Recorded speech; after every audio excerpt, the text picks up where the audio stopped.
how can this make sense for that? Yep, my future, the thing I'm bound to become, those beings are in my reality, right now and coming. What if that moment of perfection was possible, that reflection on that lake? Can I get my lake still enough to see reflected on it complete beauty, complete perfection? What if out of the 7 billion humans for these 100 years, and all the billions of other creatures ever crawling on this planet, for those very few who had the capacity to still their mind, had the courses to still their mind enough to see the perfection that is not some other place, some destination called nirvana, but is right here in between the spaces. What if it was possible for your mind too? Because it is, you've got a mind exactly the same. But there's something about removing the samsaric state that needs to occur. And in fact, they say that at that final hour, there isn't an effort. There's nothing to do. So if that were possible, things would be a lot easier, and I wouldn't be worried about the hair. So let's talk about the root of these teachings. I'll do it quickly because it's important to know. So I used to hear about where these teachings came from, and at first I would fantasize some foreign land in the mountains of Tibet and ancient India, and that's true. And then it just became this boring list of names and dates, and that's true. But the reality also is that in their context, these incredible holy beings, creatures like you and I, had exactly the same aspiration one moment and said, what if I can wake up? And they became disciples of something. They disciplined their mind, their body, their speech to do something. And out of that arose the most magnificent garden of explanation, of map drawing of nirvana and the steps to get there. They took the map from Buddha, they took the map from the other commentators, and they took the map and they walked the map. And then they wrote the most magnificent things. So the root sutras, there's 2 root sutras that make up the Vinaya. The most awesome thing about Vinaya is that out of all the teachings of the Buddha, all the schools, the Tibetan 4 schools, the Hinayana, the Theravada, the blah, all the different names of Buddhism, all of them have the same. Out of all the teachings of the Buddha, these are the ones that we all have in common for certain. Vinaya teachings, the teachings on discipline, but not as a sternness, but as a craft, as a still the waters of your mind, to cause a reflection of the ultimate, to free from the veil, the fakeness of what seems to be choppy seas. Yeah? So the 2 root sutras are the Sutra of Individual Freedom Vows for fully ordained monks and nuns, and then the ones that are used in particular in the Tibetan tradition is a condensation, a summary of, there are 4 other explanatory sutras on Vinaya called Dulwa Dom, which is the Vinaya Sutra. They just call it the Vinaya Sutra. There's 3 meanings to the word sutra for those of you who care. Sutra literally means the speech of the Buddha, right? In this case, it doesn't mean that because it's a commentary, so it's an early Indian commentary. So it means a short book, yeah? And sutra also means a collection of Buddhist works. We'll talk about that when you talk about the Tripitaka. So that's what some of them would have looked like a long time ago. So it's very similar to like how gospel is used? Gospel meaning? So like the word of God, the collection of... Well, this is just the word of the Buddha, yeah? So let's see if I can put it.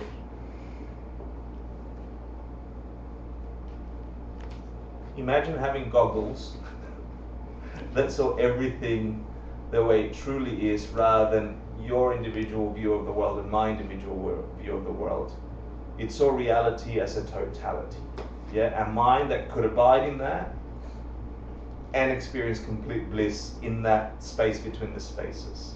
Emptiness and relative reality at once, no time and space. It's very weird to fathom. In fact, I feel, having received these teachings of the gospel, if you want, I feel like pro-Magnon man has been handed an iPhone 5S, you know, and I'm like, it does something every time I touch it, but I'm not making it work like it should work. You know, like they've given me this collection, this explosive, revolutionary technology that could completely alter my reality. I could talk to people, etc., and I don't have a clue. My mind is stuck in samsara, trying to communicate a language that is foreign to me. So all I can see for now is the map. So the Buddha spoke the sutras, and then there are commentaries on what he spoke, explanations. The sutras were written down on the first council, so nothing was written down when the Buddha spoke, people memorized it. So after the Buddha passed into parinirvana, the first council happened soon after, about 500 BC, and all the people that were present, all the high monks and the rest, began this process of chanting to say, I remember this, I once heard him say this, and they all chanted exactly what he said, because that's how you memorized these things, and that's where the sutras came from. You know, so if you do the Heart Sutra, Arya, Bodhisattva, so they all did this to say, oh, are you accurate? No, it was a little like this. First council did that. There was a second council and a third council. So the sutras are that recorded, the word of the Buddha, the word of an enlightened being, the word of a being who understands reality ultimately. It could be, if you had made the connection with the gospel, yeah. I'll talk a little bit more about that concept. Then you have commentary saying the language in that stuff is a little bit out of my reach. And so those beings who are closer to the Buddha, who have had realizations which the Buddha speaks of, begin making commentaries, and they are recorded. So you have the Kanya and the Tenya in the Tibetan tradition, the word of the Buddha and the commentaries. So the two root sutras are real sutras spoken by the Buddha. The discipline laid out to say, monks and nuns, if you're going to cause your nirvana, do these things. This is how you discipline your mind and your body.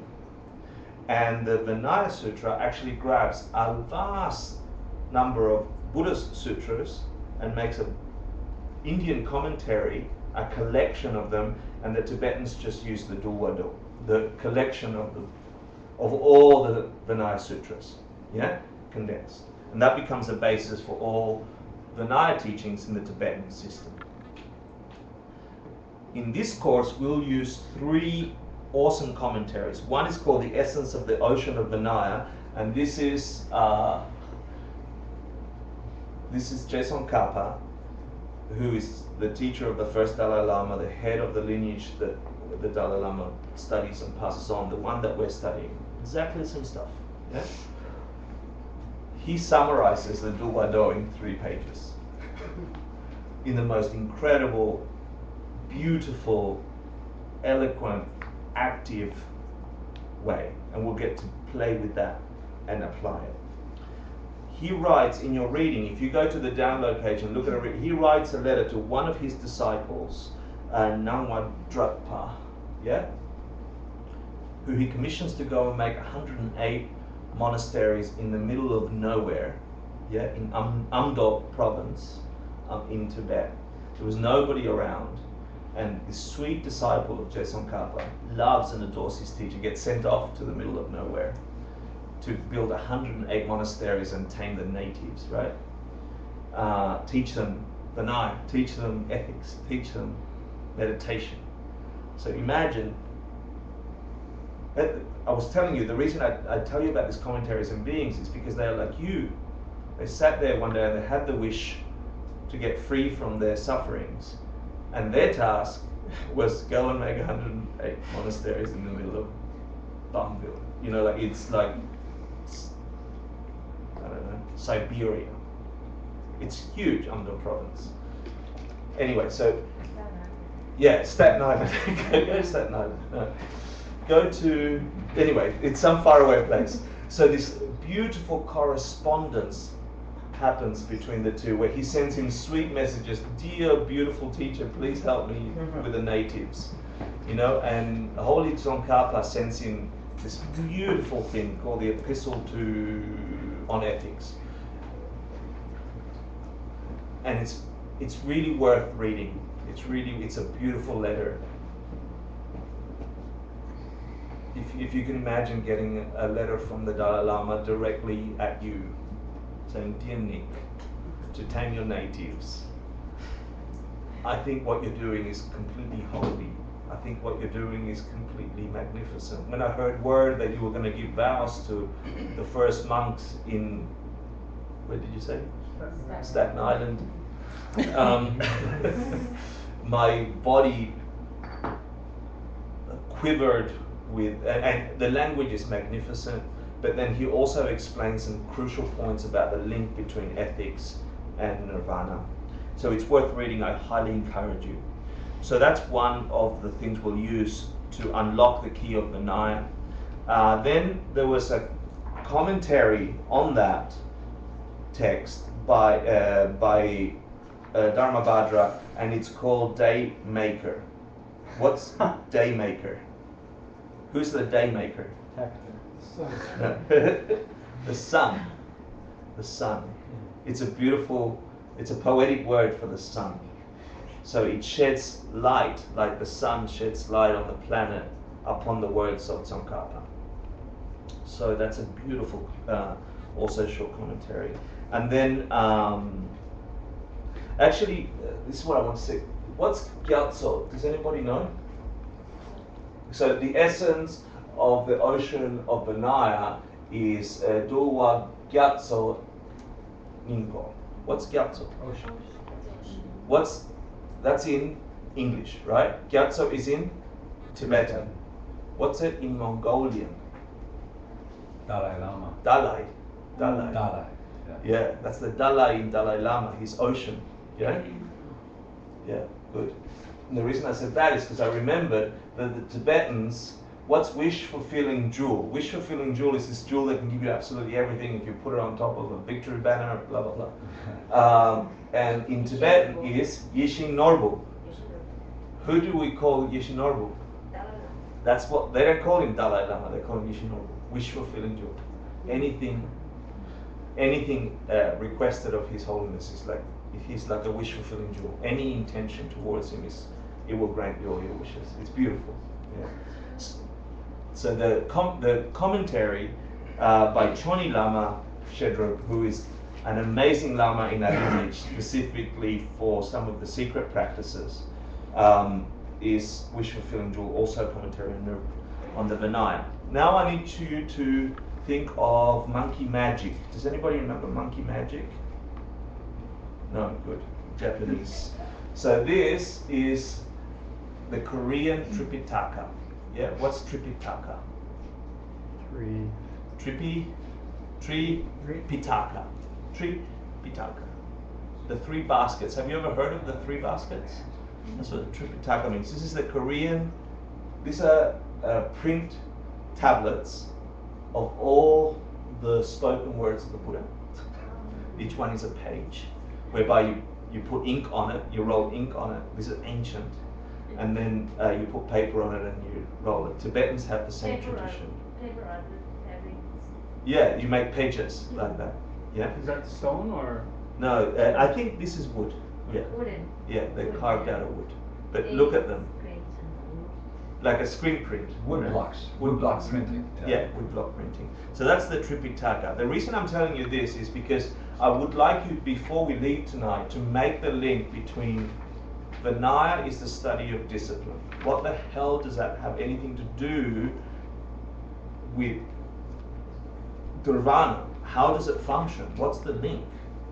Yeah, so I want to get that. So for all time after the first council, the teachings of the Buddha were collected in 3 baskets.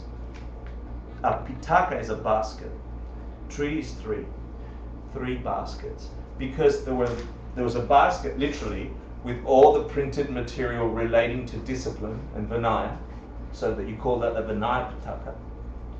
And then you have the Sutra Pitaka, which are mostly teachings on mental training and meditation.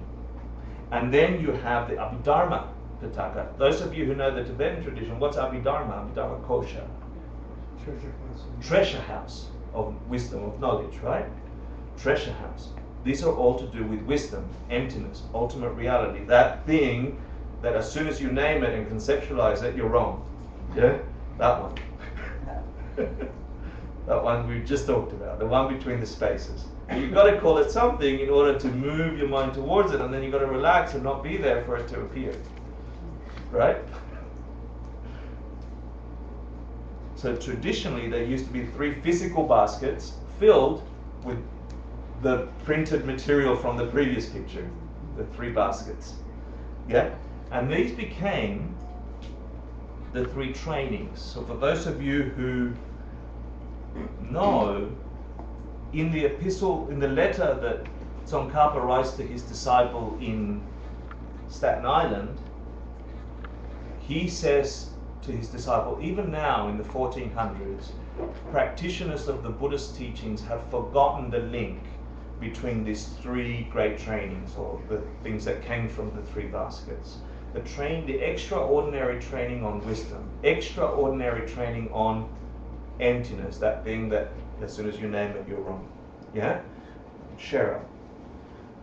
It's called extraordinary because the subject matter is beyond ordinary. It's outside samsara. It's not ordinary existence. It's the extraordinary training on wisdom. Can only be caused. You can only see the reflection of the moon on a still lake. It can only be caused on a still mind through the extraordinary training on meditation, concentration, your capacity to dulwa your mind, tame your mind from being distracted to wrong objects. Wrong not because they're bad or from their own side, it's just because they take you away from actually seeing that reflection of perfectness, the thing that has no name. As soon as you give it a name, you're wrong. That thing, which will solve every single problem you've ever had in your entire existence throughout time and any other time before that. Because you are now dealing with the fabric of reality and not the inflection of reality, which we think is reality. We're forever maneuvering my reality, thinking it's the reality, and in that mistake, we cause more mistakes. That gets us tangled up in our mistakes. And we think if I fix more of that mistake, in the right way, I'm going to fix it. We're off target completely. To understand that, you have to have the extraordinary of training of wisdom. Ultimately, it means that direct perception of emptiness. You can only have that on a still mind. A mind that is not choppy and murky waters. Extraordinary because the object of meditation is not just your breath or something like that. It is something extraordinary.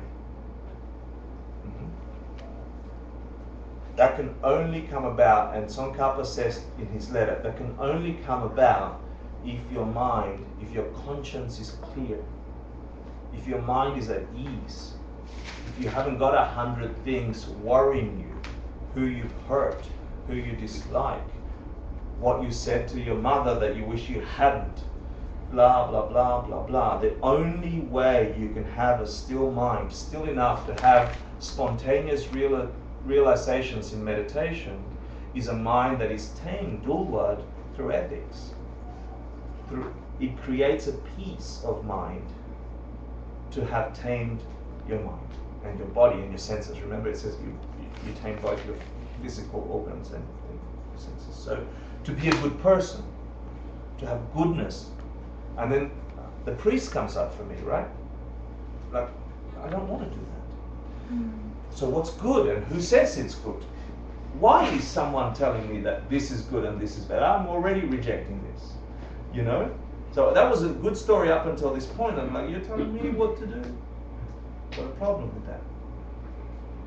In the Tibetan tradition, in the Buddhist tradition, we say that why are the advices from Buddha about what's a good life, what's goodness, more important than what Hector thinks is goodness? What I decide is good. Yeah?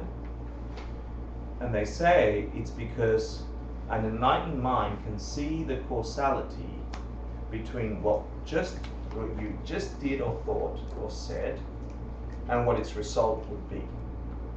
If we knew true causality, where the hell the pain in my stomach came from, if it came from the bad spaghetti, then everybody that ate the bad spaghetti must get the pain. Not everybody gets the pain from that spaghetti. Yeah, some people do, some people don't. It's not in the spaghetti, it's in my response to the spaghetti. So why did I get that response and someone not get that response? And when we investigate reality that way in the West, we get all muddled up, we give up, and we say, oh, there's no causality. The same with aspirin, the same with the rest.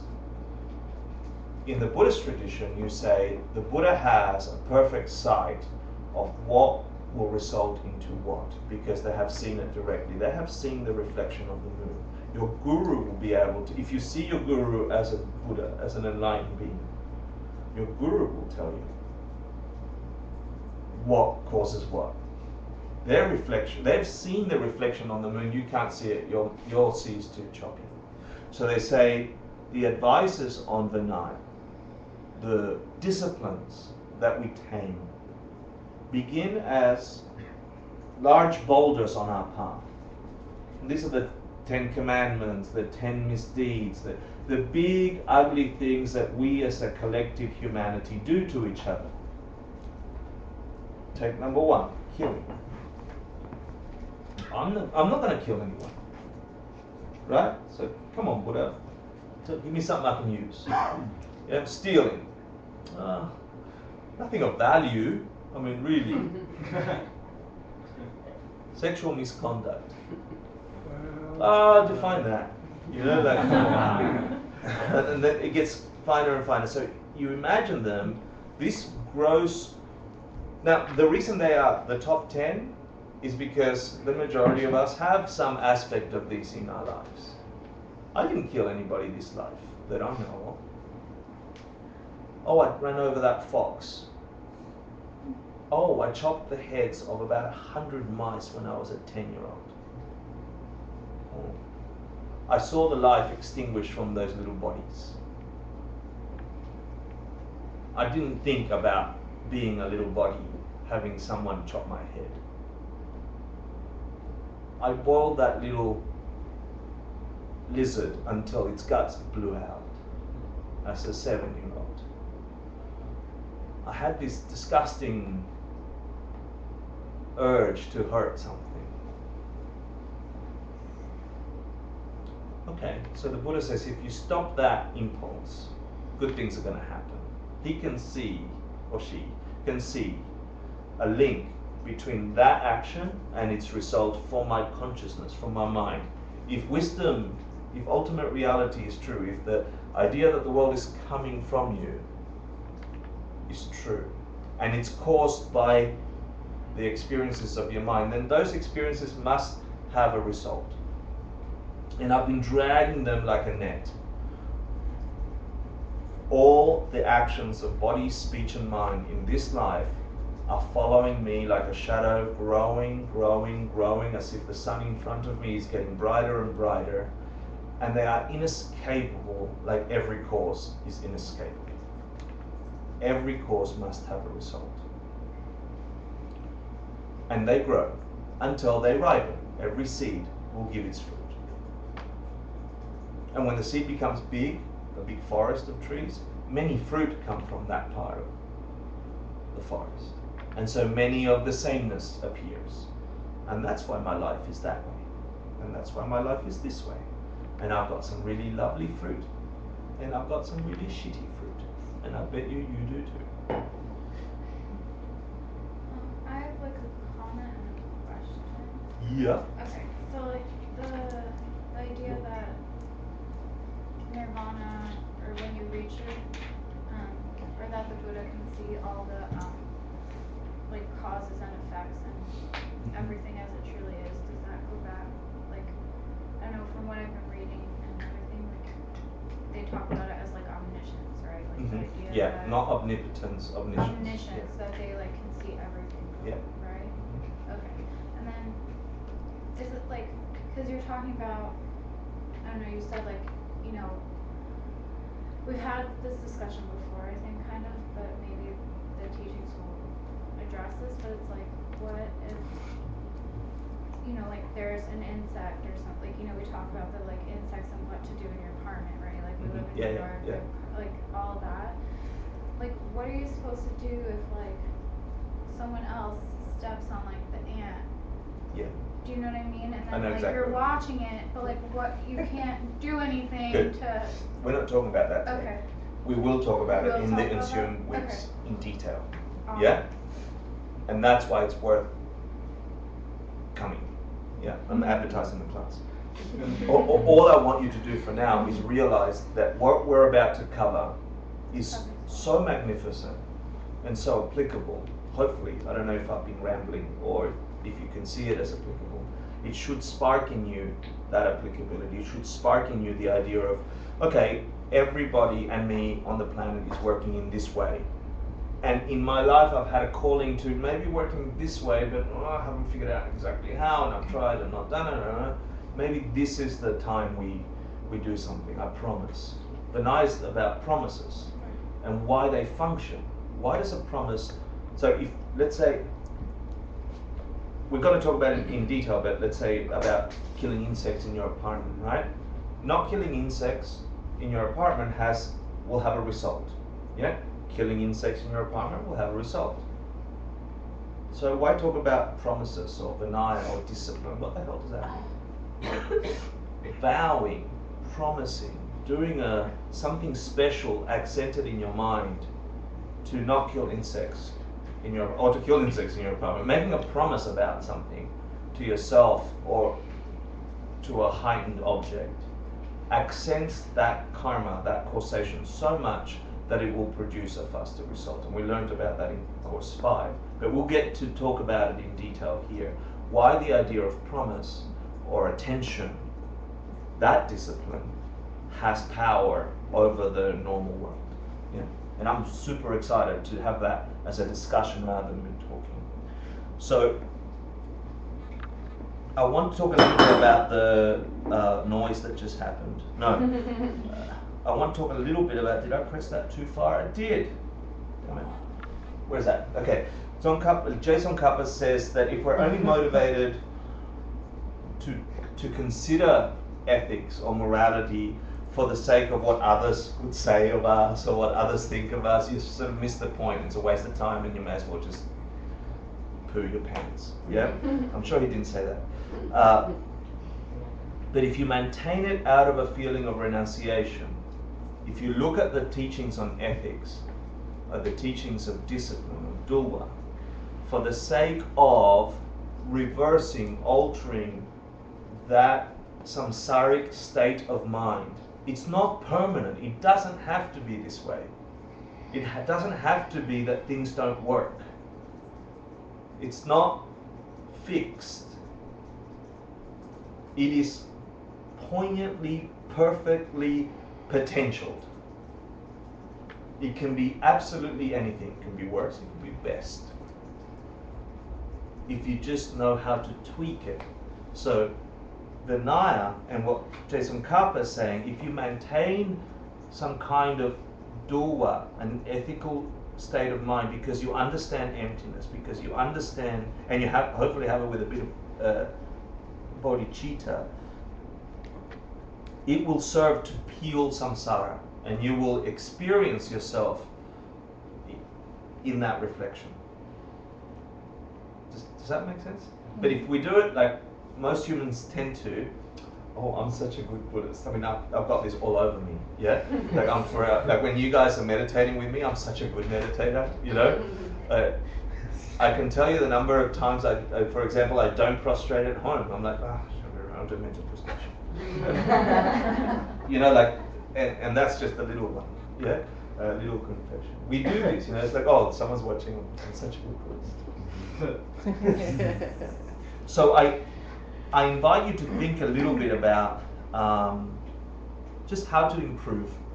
How to improve is really the summary of everything I can tell you. Yeah. So to do that, I made a little video for you. Are you ready? Here we go. Think about how you could improve, how you could make it better. No. Did it start yet?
Thank you. Yeah. No, the idea is it can improve, and there's a million ways that you can do it, and you'll do it your way, and I'll do it my way. Don't do it the right way because it's the right way. Really look at you. Look at your samsara. It's different to mine, and your reflection of your moon might be faster than mine. I hope it is. And then you can show each other what it's like to be here in bliss. And may the holy teachers stay. The Buddha said in one of his sutras, if Vinaya is taught truly anywhere, then I am actually, he didn't say I might be there, I am present. The Buddha, a state of complete perfection, past, present, and future. No inflections, and all inflections, is present in the room. Buddha, to wake up, is present. So I hope that you learn Vinaya, and that I learn Vinaya for your sake and for the sake of others. And that way, we can finish the class. It's traditional to offer a perfect universe for any beautiful moment, any hope of truth that's ever arisen in this room, any application of it for your world and those around you, offer it as a perfect mandala for the sake of every living being, literally. Sashi Pukirjushin metoptram Riravling Shinyinde Empadi Sange Shindu Miteguargi Drokun Nanda Shinla Shibasho Idam Guru Ratna Mandala Kandinyatayami Vidyoku Sunam Yeshe Soksokshin Sunam Yeshe Lejunwe Vedampa Kunito Parsho.